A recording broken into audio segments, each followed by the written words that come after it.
वालेकुम सरकार आज की वीडियो में मैं दुकान पे खड़े होकर इंशाल्लाह वीडियो बनाता हूँ।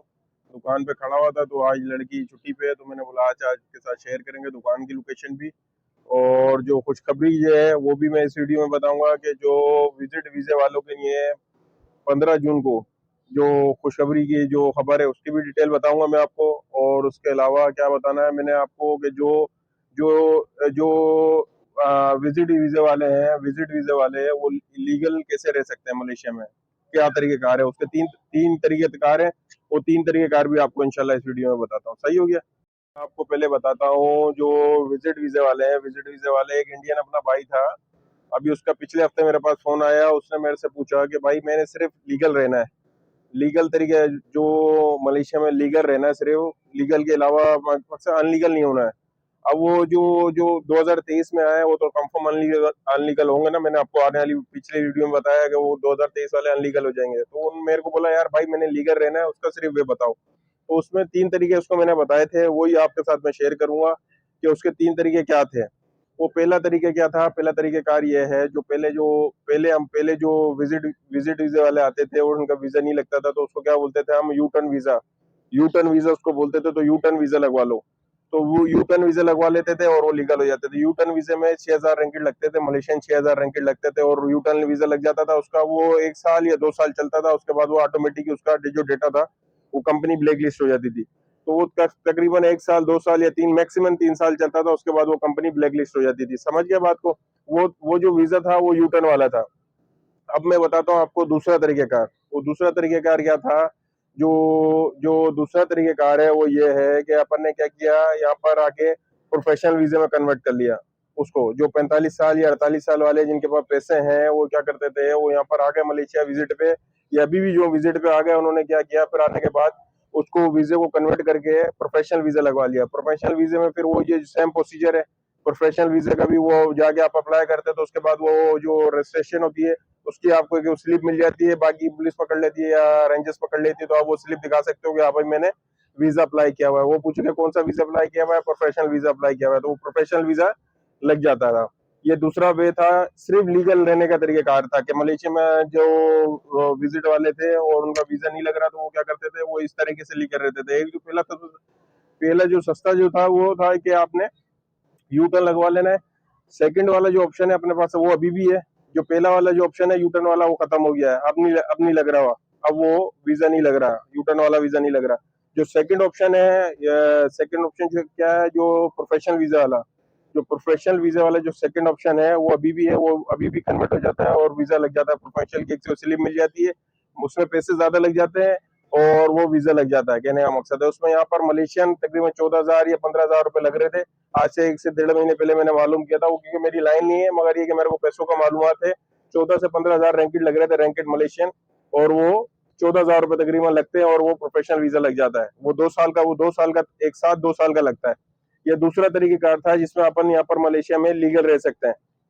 समझ रहे हैं बात को। अब मैं तीसरा तरीकेकार क्या बताता हूँ। तीसरा तरीकेकार जो इंडोनेशियन लोग करते हैं, जो जिनके पास पैसा है वो लोग करते हैं। वो क्या करते हैं, वो अपने यहाँ पर आ गए मलेशिया में, सही है, अब उन्होंने स्टे ले लिया यहाँ पर, विजिट वीजे पर आया तो उन्होंने 1 महीने का उनको स्टे मिल जाता है।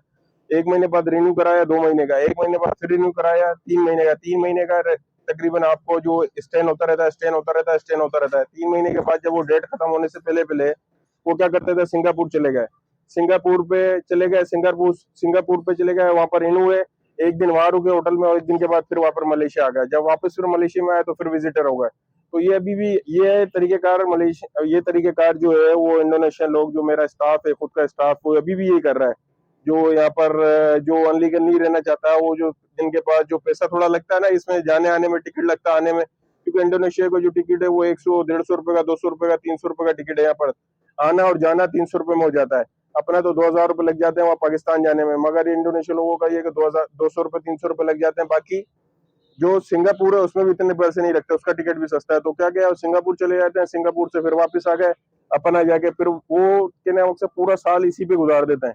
वो लीगल रहते हैं और विजिटर रहते हैं, मगर इन आउट करते रहते हैं। तो वो फिर वो जेन्युइन वो पकड़े भी जाते हैं तो वो विजिटर होते हैं, अनलीगल की तरफ आते ही नहीं है वो। काफी मैं देखता हूँ साल साल भी गुजर जाता है हमारा, अनलीगल नहीं होता। एक ये तरीका कार है कि आप इन आउट करो, भले से इंडोनेशिया में कर लो, भले से सिंगापुर में कर लो, भले से वो थाईलैंड चले जाओ, मगर इन आउट कर लोगे तो फिर ये क्या, वो स्टिकर फिर आपको यहाँ पर जब वहां गए, वहां पर जाके वहां के विजिटर हो गए, फिर वापस मलेशिया आए तो फिर मलेशिया के विजिटर हो गए। जब मलेशिया के विजिटर हो गए तो 3 महीने की फिर एक्सटेंशन मिल जाती है। तो वो पूरा साल इस तरह गुजार लेते हैं। मैं देख रहा हूँ इंडोनेशिया मेरे जो स्टाफ है वो इस तरह करता है। तो ये तीसरा तरीकेकार था, समझ गए बात को। अब वो जो मैंने बताया कि विजिटर वालों की ये खुशखबरी है, उसकी मैं आपको डिटेल बताता हूँ। जो विजिटर वाले जो है, जो विजिटर वाले हैं, उसकी खुशखबरी जो है वो मैं आपको बताता हूँ। सरकार अभी मैं आपको बताता हूँ, तेल निकल गया मेरा, गर्मी बहुत है। अभी मैं आपको बताता हूँ जो विजिटर वाले हैं, विजिटर वालों का मैं आपको डिटेल थोड़ा सा बताता हूँ। उसका बताता हूँ ना, जो मैंने टाइटल लिखा हुआ है वो टाइटल के बारे में आपको थोड़ा इन्फॉर्म करता हूँ। वो क्या इन्फॉर्म है, जो खुशखबरी क्या है वो बताता हूँ। वो भी बहुत बड़ी अभी ये न्यूज है मेरे पास जो मैं आपके साथ शेयर करता हूँ। उसकी क्या न्यूज है वो, अपन ने ये जो अभी मेरे जो जितने यहाँ पर जानने वाले एजेंट हैं वो हो गया, और उसके अलावा आपका भला करे वो जो इमिग्रेशन में जो मेरे जानने वाले हैं वो हो गए। उन्होंने मेरे को बताया कि 15 जून को इस 15 जून को वो जो जो 2023 वाले हैं उनके वीजे भी लग जाएंगे। इस 15 जून को 2023 वालों के वीजे भी लग जाएंगे। हमारी ये जो न्यूज है वो सिर्फ अभी मैं मेरे से इनसे बात हुई है, इन्होंने बोला यार अभी हमें भी पता चला है, सिर्फ मगर पक्की रिपोर्ट नहीं है कि हाँ यार ये कंफर्म बात नहीं है, कहने का मकसद है। और मैं आपको बोल दूं कि यार ये कंफर्म है, ये भी गलत होगा, मगर ये कि मेरे को रिपोर्ट आई है कि हो सकता ये 75% चांस है इंशाल्लाह जो 15 जून आ रही है उसमें है कि जो 2023 वाले जो विजिटर हैं उनके भी वीजे लगने शुरू हो जाएंगे। हमारी ये रिपोर्ट पक्की नहीं हो सकती है भाई, इसमें हो सकता है वो 15 अभी पता कैसे चलेगा अपन को। उन्होंने मेरे को बोला कि कैसे पता चलाना है आपने, तो अपन ने 20 जून को मालूम करना है, उन्होंने मेरे को बोला है। बोला हमसे 20 जून को तू पूछना, 20 जून को जब पूछोगे तो फिर मैं बताऊँ, वो बताएगा मेरे को, जो जो अपने जानने वाले हैं वो बताएंगे कि हाँ यार 20 जून को वो फिर डेटा खुल जाएगा सब, तो फिर वो इन्फॉर्म करना शुरू कर देंगे। और डेटा बंद होगा तो 20 जून को अपन को पता चलेगा। जो मेरे को जो फोन करेंगे और रास्ते में आएंगे ना वो मेरे से पूछेंगे, तो मैं आपको बता दूं 20 जून के बाद में बता सकूंगा आपको कि ये जो जो न्यूज में दे रहा हूँ ये सही है या गलत है, 20 जून के बाद बताऊंगा। क्योंकि 15 जून को जो डेटा खुलता है तो 2 या 5 दिन जो होते हैं वो इन्फॉर्म करने में लग जाते हैं, जो सारा सिस्टम बनाने में लग जाते हैं। तो 5 दिन 6 दिन के बाद फिर जो प्रोसीजर होना शुरू होता है तो फिर वो इन्फॉर्म कर लोगों को पता चलता है, फिर सबको पता चल जाएगा कहने का मकसद है। तो मेरे से भी जो रास्ते में आएंगे, जो फोन करेंगे मेरे भाई व्हाट्सएप पे, वो मैं आपको 20 जून के बाद इस बात का जवाब दे सकूंगा ये जो इन्फॉर्मेशन मैं दे रहा हूँ ये सही है या गलत है। और ये मेरे को 75% सही लग रही है, मगर इसकी जो डिटेल है वो इंशाल्लाह मैं 20 जून के बाद बता सकता हूँ आपको। मैं वीडियो पे भी बताऊंगा, और मेरे से जो फोन जो जो मेरे से फोन पे रास्ते में आके इन्फॉर्म पूछेंगे उसके उसके बारे में भी इंशाल्लाह मैं आपको बताऊंगा ना। जब मेरे व्हाट्सएप पे फोन करोगे ना, आप मेरे से मालूम करोगे भाई क्या हुआ क्या हुआ, तो 20 जून के बाद इंशाल्लाह मैं इन्फॉर्मेशन जो जो करेक्ट इन्फॉर्मेशन है वो दे सकूंगा। हमारी ये कही अभी अफवाह आई है तो मैंने बोला आपको बता दूं, क्योंकि इन लोगों के पास से जब बात आती है तो वो झूठ नहीं होती है, वो 75% सच होता है, इनको सब अंदर का पता होता है ना। तो सिर्फ ये बात बताने की थी आपको और ये समझाना था। मैंने आपको सारी डिटेल बता दी है, 3 तरीके बताए, एक जो है यूटर्न वाला वीजा है, सेकंड जो ऑप्शन है वो अपने पास वो प्रोफेशन वाला है, और जो थर्ड ऑप्शन है वो अपने पास जो है वो इन आउट वाला वीजा। इन आउट करते रहो, इन आउट करते रहो, पैसे तो लगते हैं मगर आप लीगल रहोगे। मगर जिस दिन वो डेटा खुलेगा, वो ये इन आउट वाला मैं इसलिए से बता रहा हूँ, जिस दिन आप इन पैसे हैं जैसे अपने पास, तो अपना इन आउट जैसे इंडोनेशिया है वो इन आउट कर रहे हैं, इन आउट कर रहे हैं, जिस दिन डेटा खुलेगा उस दिन फिर वो फिंगरप्रिंट करा लेंगे। तो वो एक तरीके कार ये है ना, वो इन आउट तो हो रहे हैं, 3 महीने की नहीं फिर जिंदा, एक दफा चक्कर लगाया फिर 3 महीने की नहीं जिंदा, फिर एक दफा चक्कर लगाया फिर 3 महीने की नहीं जिंदा रहेगा पासपोर्ट उनका। मगर जब वो वीजा खुलेगा तो वो क्या करेंगे, फिर वो कन्वर्ट करा लेंगे। तो एक ये तो पूरा एक प्रोसीजर है और एक तरीके कार है। सही हो गया। चले, मेरे को दुआओं में याद रखना, अल्लाह ताला आपके और मेरे कामों में आसानी पैदा करे। जिसको मेरा नंबर चाहिए वो मेरे को सब्सक्राइब करो, और जो मेरी पहली वीडियो है उस पर मैंने अपना नंबर दिया हुआ है, मैं उस पर रास्ते पे आ जाऊंगा। मेरे से कोई सलाह मशवरा करना है तो इंशाल्लाह मैं हाजिर हूँ। मेरे को दुआओं में रखना, अल्लाह ताला आपके और मेरे कामों में आसानी पैदा करे। अस्सलाम वालेकुम। ये देखें, आप दुकान का भी विजिट करें थोड़ा सा, ये देखें। ओके जी, जज़ाकल्लाह। अस्सलाम वालेकुम।